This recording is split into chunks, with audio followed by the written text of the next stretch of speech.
তো নমস্কার বন্ধুরা, আপনারা হয়তো অলরেডি জেনে গেছেন যে বাংলার ইউবা ছাত্রী, বাংলার যুব ছাত্রী প্রকল্পটি অনলাইনে এপ্লাই হচ্ছে এখন থেকে।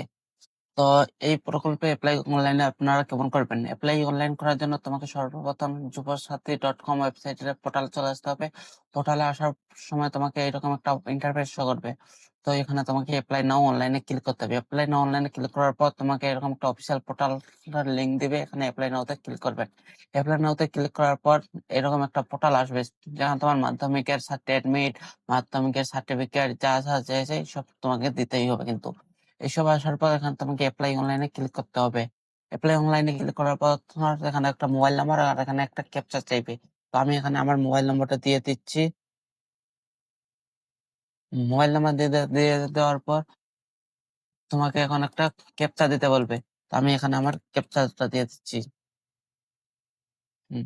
ক্যাপচাটা দিয়ে দেওয়ার পর এখানে গেট ওটিপি তে ক্লিক করলাম। গেট ওটিপি তে ক্লিক করার পর new secret pin send your registered mobile number show করে।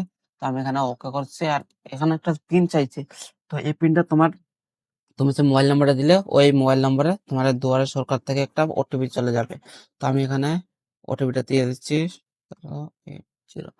ওটিপিটা দেওয়ার পর সেখানে ভেরিফাইতে ক্লিক করবেন। ভেরিফাইতে ক্লিক করার পরে এরকম একটা ইন্টারফেস আসবে।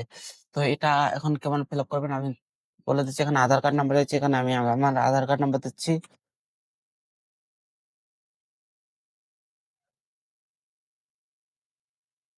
আমি এখানে আমার আধার কার্ড নাম্বার দিলাম। এখানে নাম চাইছে। তো আমি এখানে আমার নামটা বসিয়ে দিলাম। যদি মিডল নাম থাকে তো মিডল নামে দিবেন, না হলে লাস্ট নাম দিয়ে দিবেন। এখানে লাস্ট নাম দিয়ে দিলাম। এখানে মোবাইল নাম্বার চাইছে। মোবাইল নাম্বার মানে যে ব্যাংকের অ্যাকাউন্টের সঙ্গে লিঙ্ক আছে ওই মোবাইল নাম্বারটা আমি এখানে দিয়ে দিচ্ছি। মোবাইল নাম্বার দেওয়ার পর এখানে ইমেল আইডি চাইছে। তো তোমার যদি যে কোনো একটা ইমেল আইডি থাকে তো ওই ইমেলটা দিয়ে দিবেন। আমি একটা দিয়ে দিচ্ছি।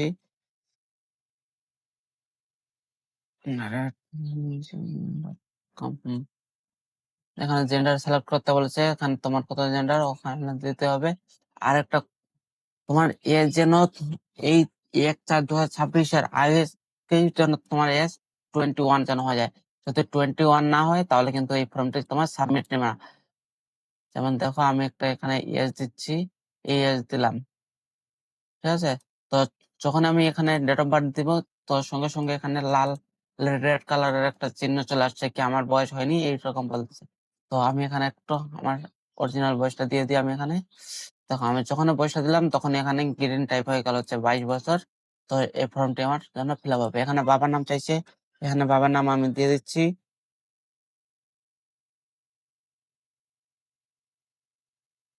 হুম, এখানে মায়ের নাম চাইছে। মায়ের নামও এখানে আমি দিয়ে দিচ্ছি। হুম, তারপর তোমার যদি বিয়ে হয় তাহলে তুমি স্পাউস নাম দিবে, না হলে নাই দিবে। এটা তো কোনো সমস্যা নেই। তারপর তোমার ক্যাটেগরি কি, জেনারেল থাকলে জেনারেল, এসসি থাকলে এসসি, এসটি হলে এসটি, ওবিসি থাকলে ওবিসি। তো আমার জেনারেল, তো আমি জেনারেল দিলাম। মেরিট স্ট্যাটাস আনমেরিড ইয়া মেরিট ইয়া সেপারেট। তো আমি আনমেরিড তো হিসাবে আনমেরিড দিচ্ছি। না, হাউস নাম্বারে তুমি একটা যে কোনো একটা অক্ষর বসে দিবে। আমাদের এখানে হাউস নাম্বার হয় না। আর এখানে ভিলেসিয়া টাউন চাইছে। তো আমি এখানে ভিলেসিয়া টাউন দিয়ে দিচ্ছি একটা। দিয়ে দেওয়ার পর পোস্ট অফিস চাইছে। পোস্ট অফিসে আমি দিয়ে দিচ্ছি একটা। হুম, ডিস্ট্রিক্ট আমি দক্ষিণ দিনাজপুর দিয়ে দিচ্ছি। এখানে এরিয়া ব্লক দেওয়ার পর একটু ওয়েট করো, মানে সার্ভার একটু সমস্যার কারণে এগুলো আসতেছে না। তো আমি তো তখন এগুলো ফিল আপ করে দিই 7 3 1 3 2।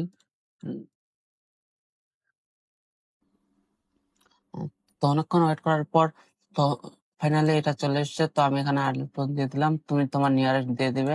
আমি এখানে জিপি সব দিয়ে দিচ্ছি যা আসছে। আমি আমার পিন কোড বসিয়ে দিচ্ছি। তারপর কোন এক্সাম দিয়েছি ওটাও দিবে।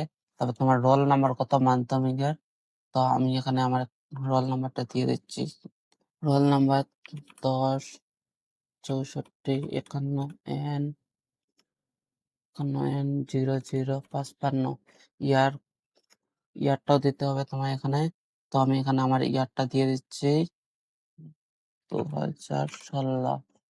হাইয়েস্ট কোয়ালিফিকেশন মানে তুমি সব থেকে মানে কোন কিসে পড়েছো? 10 এর পর পড়েছো, যদি 10th তে পড়ো তো 10 দিবে। যদি 12 পড়ো তো 12 দিবে। যদি বিএ বা এমএ করো তাহলে এমএ দিবে। তো আমি এখানে 12 দিচ্ছি। তো প্রেজেন্ট মানে তুমি এখন কি করতেছো? তো আমি এখানে স্টুডেন্ট দিচ্ছি। এখানে চাইছে তোমার ব্যাংকের নাম। তো ব্যাংকের নাম আমি এখানে দিচ্ছি কোটাক ব্যাংক। ব্রাঞ্চ হচ্ছে তোমার কলকাতাটার ব্যাংক অ্যাকাউন্ট নাম্বার। তো ব্যাংক অ্যাকাউন্ট নাম্বার তোমাকে এখানে দিতে হবে। 50 437 আইএফসি কোড। তো এখানে তোমাকে আইএফসি কোড দিতে হবে কেকেবিকে 0006599। এটা দেওয়ার পর তোমার এখানে চাইছে যে তোমার কোনো মানে অফিসিয়াল গভর্নমেন্টের কোন থেকে কোনো তুমি বেনিফিট পাও। যদি বেনিফিট পাও তাহলে ইয়েস করতে হবে। যদি পাও তাহলে তোমাকে এখানে ডিটেলস দিতে হবে। আর আমরা পাই না যে তার জন্য নো দিতে হবে। নো দেওয়ার পর বেসিক ডিটেলস এ ক্লিক করে দিতে হবে। বেসিক ডিটেলস এ ক্লিক করে দেওয়ার পর এখানে তোমাকে চাইছে মাধ্যমিকের এডমিট কার্ড, মাধ্যমিকের qualification marksheet, right, copy of Aadhaar card, voter card and first page of passbook, copy STSC যদি থাকে তাহলে এটা দিবে, না থাকলে নাই দেবে। তো আমি এখানে একটা মাধ্যমিকের একটা ইয়ে দিচ্ছি আমি। আমার একটা ডকুমেন্টস আপলোড করে দিই। আর ডকুমেন্টস তো অ্যাডমিটটা দিলাম। অ্যাডমিটটা দেওয়ার পর এখানে আমি সেভ ডকুমেন্টস এ ক্লিক করে দিলাম। সেভ ডকুমেন্টস এ ক্লিক করে দেওয়ার পর এখানে সঙ্গে, সঙ্গে দেখতে পাচ্ছ কি আমার ডকুমেন্টস আপলোড হয়ে গেছে। এরকম করে তোমাকে প্রত্যেকটা ডকুমেন্টস এখান থেকে সিলেক্ট করতে হবে। সিলেক্ট করার পর এখন তোমাকে ফাইল আপলোড করতে হবে। ফাইল আপলোড করতে হওয়ার পর তোমাকে এখানে ready to submit A click করতে হবে। তোমাকে এরকম একটা পেজ আসবে। এরকম ফাইনাল পেজ আসবে। তো ফাইনাল পেজটা আসার সময় তোমাকে এখানে একটা সেলফ ডিক্লারেশন এর জন্য বলবে। তো এখানে তোমাকে ক্লিক করতে হবে, টিক মার্ক করে দিতে হবে। ক্লিক করে দেওয়ার পর তোমাকে এখানে ফাইনাল সাবমিট করে দিতে হবে। ফাইনাল সাবমিট করে দেওয়ার পর তোমার কাছে এরকম একটা পেজ খুলে আসবে। যেখানে তোমাকে দেখাবে your application form has been submitted successfully. Your application ID number এটা। আর এখানে অ্যাপ্লিকেশন ফর্ম দেওয়া আছে। তুমি যদি চাও তো এখান থেকে ডাউনলোডও করে রাখতে পারো তোমার যদি ইচ্ছে করে। আর না হলে নাও করতে পারো। এই লেখাটা চলে এসছে মানে তোমার এই ফর্ম ফিল আপটা তোমার কমপ্লিট হয়ে গেছে।